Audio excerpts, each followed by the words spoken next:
साथियों, केंद्र सरकार के बजट सत्र में यूपीएस लागू करने से पहले 1 अप्रैल जिंदाबाद जिंदाबाद जिंदाबाद जिंदाबाद जिंदाबाद जिंदाबाद जिंदाबाद जिंदाबाद बादल राही बीपी रावत जिंदाबाद जिंदाबाद जिंदाबाद। साथियों, केंद्र सरकार का बजट सत्र 1 अप्रैल को यूपीएस लागू, काला कानून लागू और बोर्ड परीक्षा, मूल्यांकन, तमाम जगह राज्य पंचायत चुनाव, अलग अलग विषम प्रस्तुत को देखते हुए पूरे देश में तादाद जोड़ने के लिए और इतना बड़ा साहस करने के लिए हजारों संगठनों में से राष्ट्रीय पुरानी पेंशन बहाली संयुक्त मोर्चा ने हुंकार भरी है जंतर मंतर में।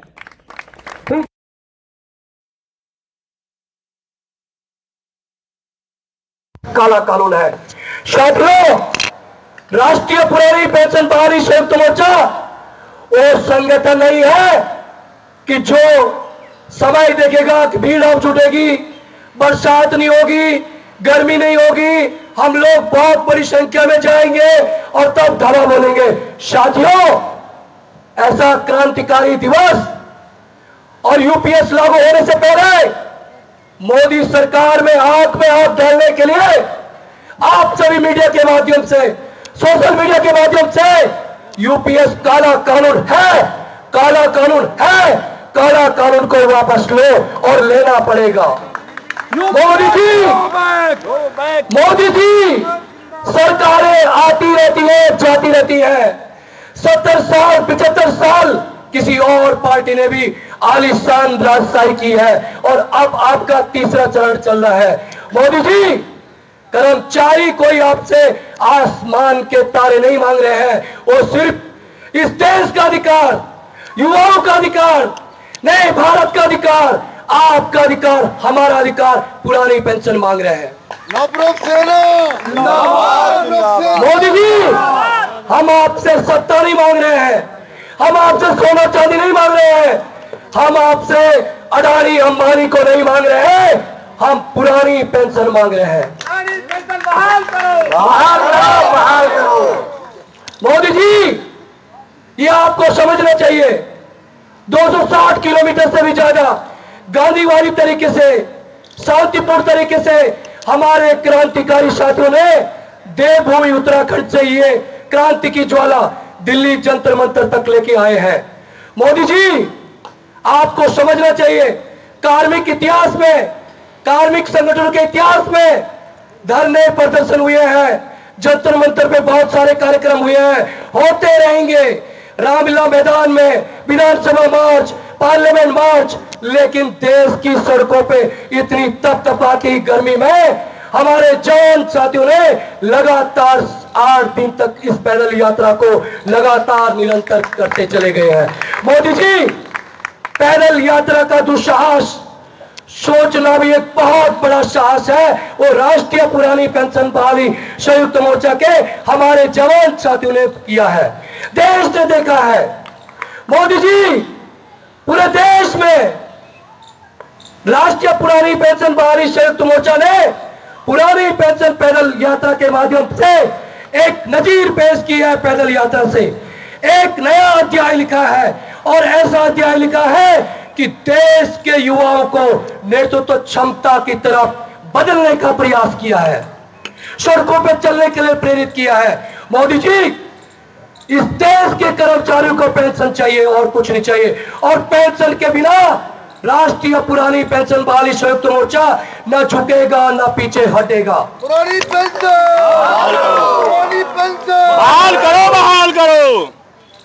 मोदी जी, आप कहते हैं कि हमारा देश विकसित राष्ट्र की तरफ जा रहा है, आप कहते हैं कि आर्थिक दृष्टि से हमारा देश तीसरे पायदान पे है। मैं पूछना चाहता हूं, आप कर्मचारियों को पेंशन देने का साहस नहीं कर सकते, आप कौन से विकसित राष्ट्र की बात करते हो? मोदी जी, आप विकसित राष्ट्र की बात करते हो और अपने कर्मचारियों को, जो हमारे सरकारी संस्थाओं के अंग होते हैं, जिन शिक्षकों को अपने शिक्षण संस्थानों में होना चाहिए था, वो आज पैदल यात्रा कर रहे हैं। कैसा हमारा देश चलेगा? मैं दूसरा चाहता हूं मोदी जी, जो कलात्मक तरीके से, रचनात्मक तरीके से हमें अपने विभागों को आगे बढ़ाना चाहिए था, हम उस ऊर्जा को इस एनपीएस और यूपीएस काला कानून के खिलाफ लगा रहे हैं। आप ओपीएस नहीं दे रहे हैं। कितना नुकसान देश का हो रहा है। मोदी जी, ये चीज आपको समझनी चाहिए, आपको महसूस करना चाहिए। हमारा पैरामिलिट्री का जवान, साथियों, कश्मीर से जब पैरामिलिट्री जवान का फोन आता है कि हम अभी बॉर्डर पे हैं, हम संघर्ष तो नहीं कर सकते हैं, लेकिन हमें उम्मीद थी कि इस यूपीएस की बजाय ओपीएस देते, लेकिन बड़ा चिंता का विषय है कि मोदी जी यूपीएस को लेके आए। हमारा पैरामिलिट्री का जवान आंसू रोता है, आंसू बहाते हुए कहता है कि क्या होगा हमारी बुढ़ापे का, हम पूरे देश, पूरे सर्विस में देश की सेवा करते रहेंगे और बुढ़ापे में हम किसके पास कटोरा लेके जाएंगे? क्या मोदी जी, आप बद्री केदारनाथ जाते हैं, आप देवभूमि जाते हैं, आप भारत को विश्व राष्ट्र बनाने की बात करते हैं, आप देवीय शक्ति की बात करते हैं, क्या आपका मन हमारे कष्टों से, हमारे संघर्षों से पसीजता नहीं है? आखिर ऐसी क्या बात है कि आपको हम कर्मचारियों का संघर्ष दिखाई नहीं देता? आखिर आप क्या चाहते हैं? कर्मचारियों की लाशें बिछना देखना चाहते हैं क्या? कर्मचारी के पास है क्या इसके अलावा? मीडिया पे आपका कंट्रोल, प्रिंट मीडिया पे आपका कंट्रोल, सड़क पे आपका कंट्रोल, पुलिस पे आपका कंट्रोल। मुझे आंसू आ गए। कल हम लगातार गौतम बुद्ध नगर जिलाधिकारी कार्यालय से 45 किलोमीटर चले, बिना रुके, बिना थके, बिना खाए हुए, और दिल्ली पुलिस ने बॉर्डर पे आते हुए हमारे जवान साथी सीताराम पोखरियाल के साथ ऐसी निंदनीय, मैं तो इतनी निंदा करूंगा, कड़े शब्दों में निंदा करूंगा उन पुलिस कर्मचारियों से कि जो हमारे जवान साथी देश के लिए पेंशन की आवाज लेके चल रहे हैं और आप उनके साथ इस तरीके का व्यवहार कर रहे हैं। धिक्कार है आपको पुलिस की वर्दी पहनने से। क्या सिखाती है देश की पुलिस? क्या इसी तरह से हमारा देश चलेगा? आपकी अनुशासनहीनता की हद होती है। हमारे कर्मचारियों को मां बहन की गाली देते हो। हमारे ऐसे कर्मचारियों को आप जो संघर्ष करते हैं उनके साथ धक्का मुक्की करते हो। मोदी जी, लोकतंत्र में तानाशाही, लोकतंत्र में हिटलरशाही। मोदी जी, आप अपनी दिल्ली पुलिस को सही अनुशासन का पाठ पढ़ाइए, देश तो चलता रहेगा। नहीं तो 2029 में आप बैसाखी से नीचे आ जाएंगे, कोई आपका नाम लेने वाला नहीं रहेगा दुनिया में। 2024 में ये कर्मचारियों का साहस है, ये कर्मचारियों की नजीर है कि आपको 300 की जगह 240 पे खड़ा किया है और आपको, आपकी जो टांगे हैं वो आज बैसाखी पे खड़ी है। मोदी जी, इस बात को आप अपने जेल में उतार दीजिए। जिस दिन 2 पैसा की हमारे कर्मचारी छीन लोगे ना, ऐसे धड़ाम से नीचे गिरोगे, कोई उठाने वाला नहीं रहेगा, देश में कोई उठाने वाला नहीं रहेगा। राष्ट्रीय पुरानी पेंशन बहाली संयुक्त मोर्चा वो बैनर है 30 साल के इतिहास में, जिसने गुजरात की धरती गांधीनगर विधानसभा मार्च किया है। हमारी 9 घंटे की गिरफ्तारी हुई थी। सभी ने कहा कि रावत जी आप मत आओ, या आज तक कोई कर्मचारी आंदोलन मोदी जी ने सफल होने नहीं दिया है। साथियों, राष्ट्रीय पुरानी पेंशन बहाली संयुक्त मोर्चा न कभी झुका है, न कभी रुका है, न कभी बिका है, न कभी डरा है। ये पेंशन की आवाज के लिए निरंतर आगे बढ़ता जाएगा। संघर्ष करो, देश के मैं देश के तमाम कार्मिक साथियों से कहना चाहता हूं, साथियों आप सभी आगे आइए और इस पावन प्रतीक हमारे युवाओं के लिए, हमारे नए भारत के लिए जो पेंशन की आवाज है, इसको आगे बढ़ाने का काम कीजिए। हम सरकार के साथ ईंट से ईंट बजाने का काम कर देंगे। हम मोदी जी के साथ ईंट से ईंट बजाने का काम कर देंगे।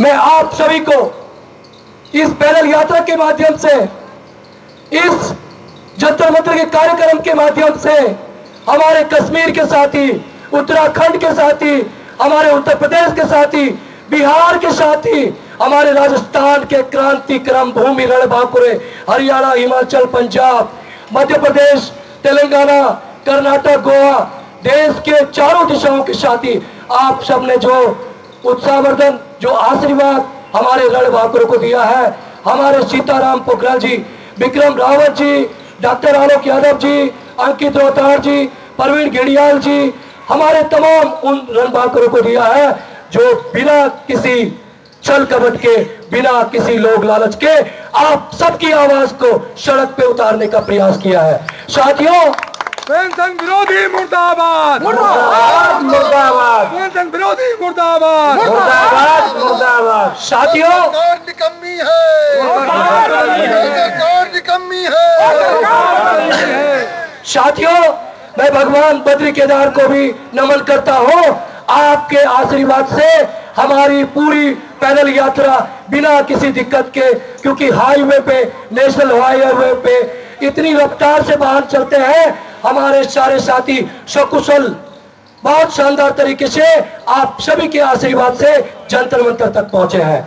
साथियों, संघर्ष की ये वानगी, ये आंसू भरी यात्रा, ये अपने आप में एक अद्भुत नजारा, इसकी कहानी भी हमेशा याद रखी जाएंगे।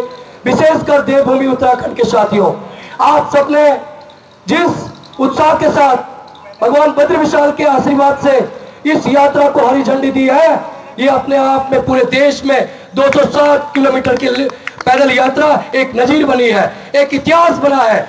आप सबने इस संघर्ष के माध्यम से एक इतिहास लिखा है।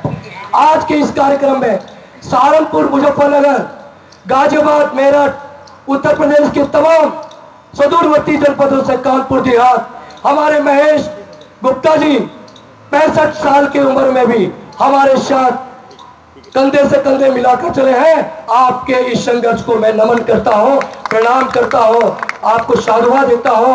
आप जैसे क्रांतिवीर हैं कि जो हमारे देश के युवाओं को नेतृत्व करने की क्षमता देते हैं। मैं आलोक जी के पिताजी को नमन करता हूं कि आप 85 साल उम्र में भी आप लखनऊ में भी हमारे पास आए थे, कानपुर में भी आए थे, और आज आपने उस साहसिक दुस्साहस, बहुत बड़ा साहस किया है, आप दिल्ली के जंतर मंतर में भी पहुंचे हैं। साथियों, ये आंदोलन, ये संघर्ष निरंतर आगे बढ़ेगा, और आप सबने साथ दिया तो 2027 से पहले हम देश से एक बार फिर यूपीएस का नामो निशान मिटाने का काम करेंगे। राष्ट्रीय पुरानी पेंशन जब से धरातल पे आया, हमारे ध्वजवाहक सीताराम पोखराल जी ने कहा था हम 2000 से पहले एनपीएस का नामो निशान मिटा देंगे। साथियों, हमने एनपीएस को मिटाया है, एक नया काला कानून यूपीएस आया है, इसको मिटाने के लिए हम सब संकल्पित हैं। 2027 से पहले हम इसको मिटाने का काम करेंगे। हमारे ध्वजवाहक आदरणीय विक्रम रावत जी कहते हैं कि क्या मोदी जी हमारा शहीद होने का इंतजार कर रहे हैं, क्या हमारी लाशों से हमें पेंशन से पुरस्कृत करेंगे? तो मोदी जी ऐसा न कीजिए, हमने लाखों अन्याय विन्याय किया है, आप हमें पेंशन दीजिए, हम आने वाले 100 सालों तक आपके साथ कंधे से कंधे मिला के चलेंगे। अगर आप पेंशन नहीं देंगे तो हम कर्मचारी आपकी दोनों बैसाखी निकाल के आपको अपाहिज कर देंगे। इन्हीं शब्दों के साथ एक बार फिर अपनी हुंकार से आप इस आवाज को सदन तक पहुंचाने का काम करेंगे। पुरानी पेंशन जिंदाबाद, जिंदाबाद, पुरानी पेंशन जिंदाबाद, जिंदाबाद, जिंदाबाद, जिंदाबाद, पुरानी पेंशन जिंदाबाद, जिंदाबाद, जिंदाबाद, पुरानी पेंशन जिंदाबाद, जिंदाबाद, जिंदाबाद, ओपीएस जिंदाबाद, जिंदाबाद, जिंदाबाद, ओपीएस जिंदाबाद, जिंदाबाद, जिंदाबाद, नवप्रभुता जिंदाबाद, जिंदाबाद, जिंदाबाद, कर्मचारी एकता जिंदाबाद, जिंदाबाद, जिंदाबाद, आपकी एकता जिंदाबाद, जिंदाबाद, जिंदाबाद, पुरानी पेंशन जिंदाबाद, जिंदाबाद, जिंदाबाद, जिंदाबाद, जिंदाबाद, जिंदाबाद, जिंदाबाद, जिंदाबाद जिंदाबाद जिंदाबाद जिंदाबाद ओपीएस जिंदाबाद जिंदाबाद जिंदाबाद ओपीएस जिंदाबाद जिंदाबाद जिंदाबाद। आप सभी को जिंदाबाद जिंदाबाद जिंदाबाद जिंदाबाद जिंदाबाद जिंदाबाद जिंदाबाद जिंदाबाद जिंदाबाद जिंदाबाद माता बहने जिंदाबाद जिंदाबाद जिंदाबाद पुलिस के जवान जिंदाबाद जिंदाबाद जिंदाबाद डॉक्टर भाई जिंदाबाद जिंदाबाद जिंदाबाद मिलिट्री फोर्स जिंदाबाद जिंदाबाद जिंदाबाद। आप सभी को इन्हीं क्रांतिकारी शब्दों के माध्यम से हम एक नए जोश और नए उत्साह के साथ इस पेंशन की लड़ाई के लिए और तेजी के साथ तूफानों से भी आगे निकल के, चाहे तूफान आए, आंधी आए, वर्षा आए, कितनी भी समस्या है, हम आगे निकलते रहेंगे। और मुझे अत्यंत खुशी है कि आज हमारे इस जंतर मंतर पे हमारे पूरे देश में सबसे प्रभावशाली प्रदेश गुजरात, जहां से मोदी जी आते हैं, और उत्तर प्रदेश जहां से योगी जी आते हैं, और उत्तराखंड, ये मजबूत प्रदेश हमारे साथ है। अगला कार्यक्रम डॉक्टर पंकज प्रजापति जी के नेतृत्व में, डॉक्टर पटेल जी के नेतृत्व में गुजरात की धरती से हम ओंकार भरेंगे।